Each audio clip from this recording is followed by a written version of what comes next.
రాజువైన దేవా, నా దేవా, నిన్ను ఘనపరుస్తాను. నీ నామమును నిత్యము సన్నుతిస్తాను. అనుదినము నిన్ను సన్నుతిస్తాను. నిత్యము నీ నామమును స్తుతిస్తాను. ఇది వ్యక్తిగత స్తుతి సమర్పణ. దేవుడు మహోన్నతుడు. ఆయన మహిమ ఎంతో గంభీరమైనది. 3-7 వరకు యెహోవా మహాత్మ్యము గలవాడు. ఆయన అధిక స్తోత్రము నొందదగినవాడు. ఆయన మహాత్మ్యము గ్రహింప శక్యము కానిది. ఒక తరము వారు మరొక తరము వారి ఎదుట నీ క్రియలను కొనియాడుతారు. నీ పరాక్రమ క్రియలను తెలియజేస్తారు. మహోన్నతమైన నీ ప్రభావ మహిమను, నీ ఆశ్చర్య కార్యములను నేను ధ్యానిస్తాను.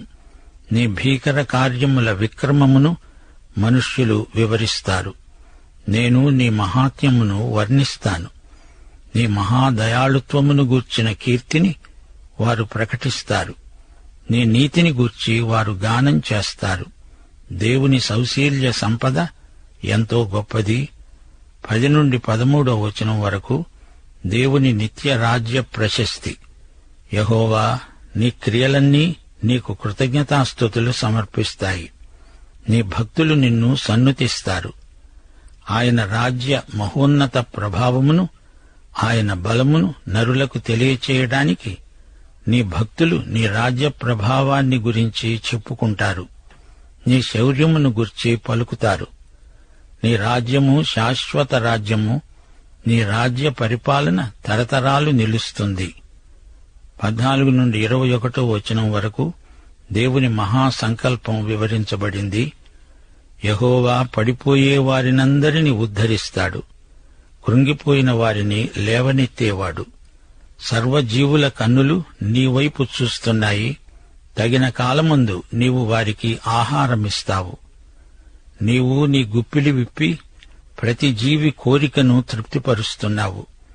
యెహోవా తన మార్గములన్నిటిలో నీతి గలవాడు. తన క్రియలన్నిటిలో కృప చూపేవాడు. తనకు మొర్రపెట్టే వారికందరికీ, తనకు నిజముగా మొర్రపెట్టే వారికందరికీ యెహోవా సమీపముగా ఉన్నాడు. తన యందు భయభక్తులు గలవారి కోరిక ఆయన నెరవేరుస్తాడు. వారి మొర్ర ఆలకించి వారిని రక్షిస్తాడు. యెహోవా తనను ప్రేమించే వారిని కాపాడుతాడు. అయితే భక్తిహీనులనందరినీ ఆయన నాశనం చేస్తాడు. నా నోరు యెహోవాను స్తోత్రము చేస్తుంది. శరీరులందరూ ఆయన పరిశుద్ధ నామమును నిత్యము స్తోత్రము చేసెదరుగాక. సోదరీ సోదరులారా, వింటున్నారా? స్తుతి అనేది మన ఆత్మకు ఎంతో ఆరోగ్యం. స్తుతించడం వల్ల నీకేమి దొరుకుతుంది అనే ఆలోచన అనవసరం. సత్యమందు ఆత్మయందు దేవుణ్ణి స్తుతించడమే గొప్ప ఆశీర్వాదం. ఆయన మాత్రమే మన స్తుతులకు పాత్రుడు. స్తుతి ద్వారా దేవుని ప్రజలకు ఆధ్యాత్మిక సౌందర్యం ప్రాప్తిస్తుంది. అనుదినము నిత్యము ఆయనను స్తుతించటం ఆధ్యాత్మికమైన అలవాటు. ఇది చాలా మంచి అలవాటు. దేవుని పనిని వృద్ధి చేస్తుంది. దేవుని ప్రజలు స్తుతియందే సమైక్యమవుతారు. స్తుతి అంతరంగ పురుషుణ్ణి స్వస్థపరుస్తుంది. దేవుని గొప్పతనం, కృప, దయాళుత్వం, మహిమ, ఆయన మహాదాతృత్వం మన స్తుతికి ప్రేరకాలు. శ్రోతలు, దైవస్తుతిని అభ్యసించండి. ఎడతెగని అభ్యాసము చేత స్తుతి మీ జీవితంలో భాగమైపోతుంది. మన స్తుతి జీవితం రాబోయే తరానికి మార్గదర్శకం. ఆరాధనమే దేవుడు మనకిచ్చిన ధనం. స్తుతి సమర్పణ దేవునికి ఎంతో ఇంపైనది. దావీదుకు సృష్టిలో సమస్తము దేవుణ్ణి స్తుతిస్తున్నట్లే కనిపిస్తోంది. అంతటా దైవస్తుతే వినిపిస్తోంది.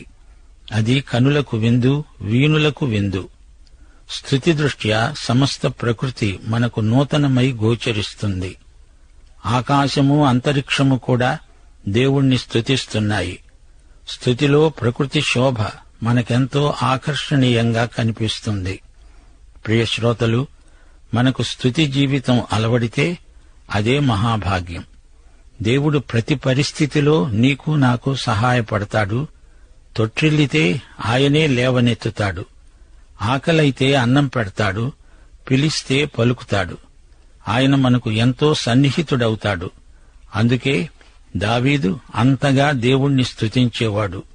అదే దావీదు భక్తి రహస్యం.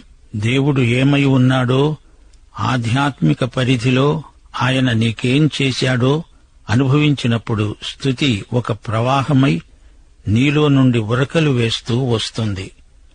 దావీదు రాసిన కీర్తనల్లో ఇదే చిట్టచివరిది.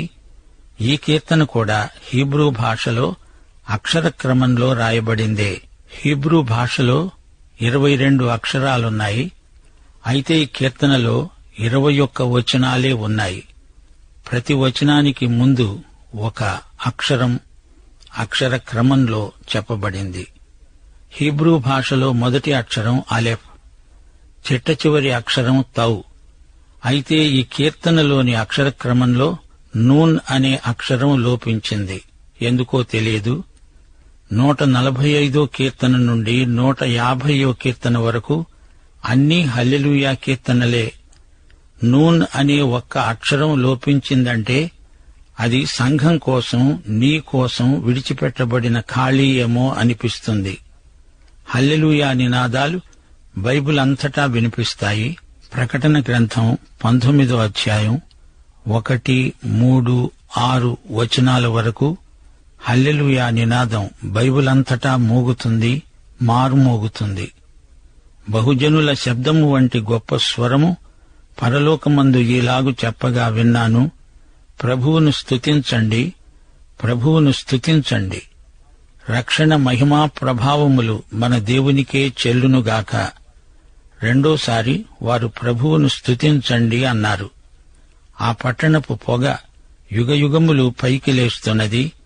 అప్పుడు గొప్ప జనసమూహపు శబ్దమును, విస్తారమైన జలముల శబ్దమును, బలమైన ఉరుముల శబ్దమును పోలిన ఒక స్వరము పలికింది. నేను విన్నాను. సర్వాధికారి ప్రభువు అయిన మన దేవుడు ఏలుతున్నాడు. ఆయనను స్తుతించండి. గొర్రెపిల్ల వివాహోత్సవ సమయం వచ్చింది. ఆయన భార్య తనను తాను సిద్ధపరుచుకుని ఉన్నది గనుక మనము సంతోషించి ఉత్సహించి ఆయనను మహిమపరుద్దాము రండి. శ్రోతలు, ఈ 145 కీర్తనలో ఉన్న స్తుతి సంపూర్ణము కాదు. అందుకే ఇందులో నూన్ అనే అక్షరము లోపించింది. యేసు జన్మదిన సందర్భంలో దేవదూతలు పాడారు. లూకా శుభవార్త 2వ అధ్యాయం 14వ వచనం. సర్వోన్నతమైన స్థలములలో దేవునికి మహిమ, ఆయనకిష్టులైన మనుష్యులకు భూమి మీద సమాధానము.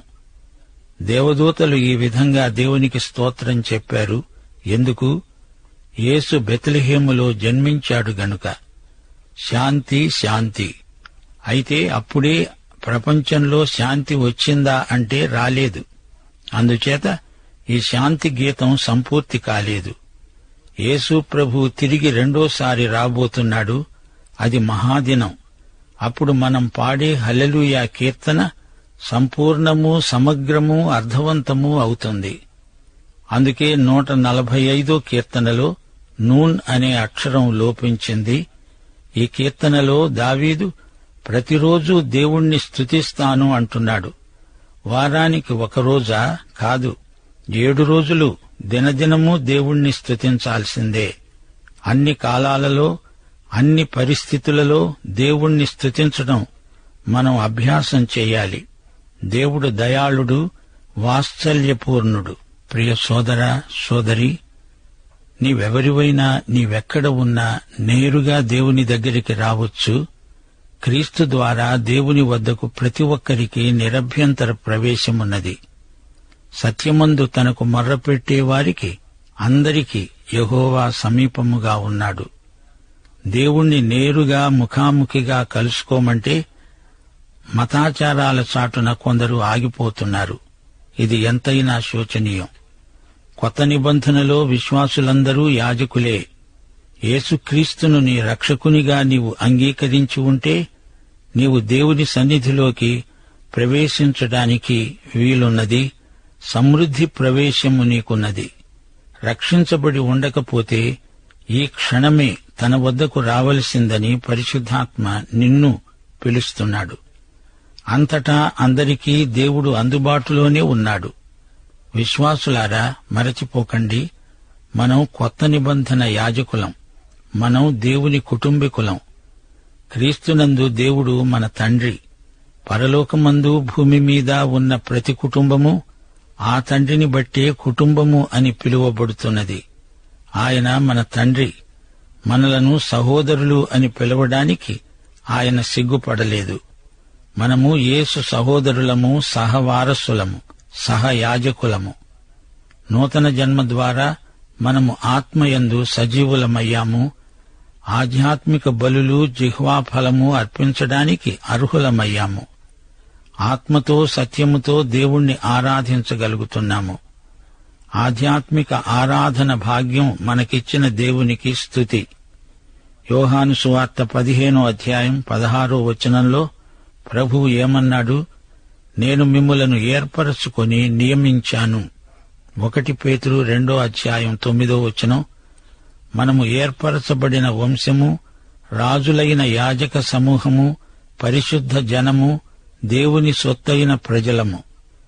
యేసు గుణాతిశయములను ప్రచురము చేస్తాము. శ్రోతలు, ఇది నిజం. దేవునికి మనం రాజ్యమయ్యాము, యాజకులమయ్యాము.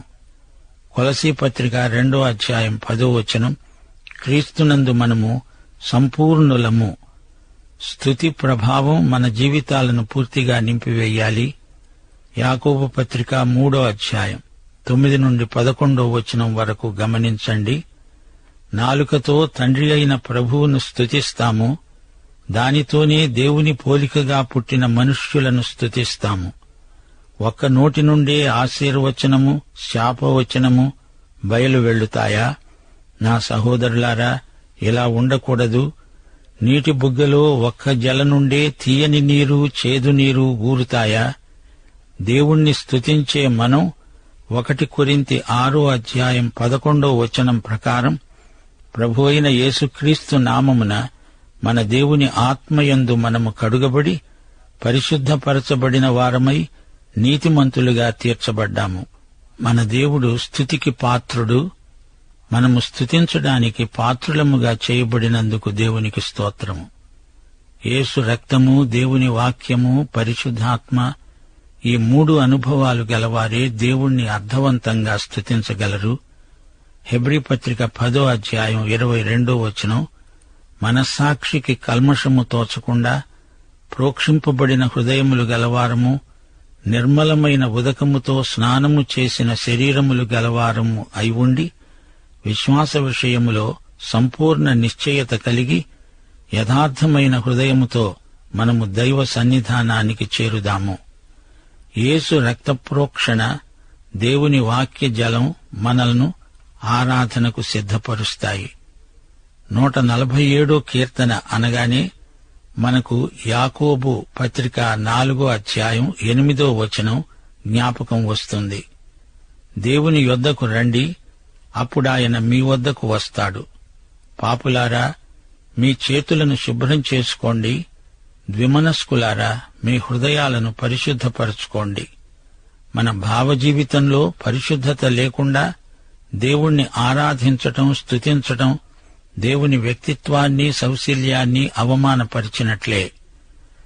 విరిగి నలిగిన మనస్సు దేవుణ్ణి ఆరాధించటానికి, స్తుతించడానికి తగినది. శరీరానుసారమైన మనస్సు దేవునికి విరోధం. దీన మనస్సు అనే వస్త్రం నూతన నిబంధన యాజక వస్త్రం. నీతి వస్త్రము ధరించిన వారే కొత్త నిబంధన యాజకులు. అంతేకాదు, మనలను మనమే దేవునికి సజీవ యాగముగా సమర్పించుకొని ఉండాలి.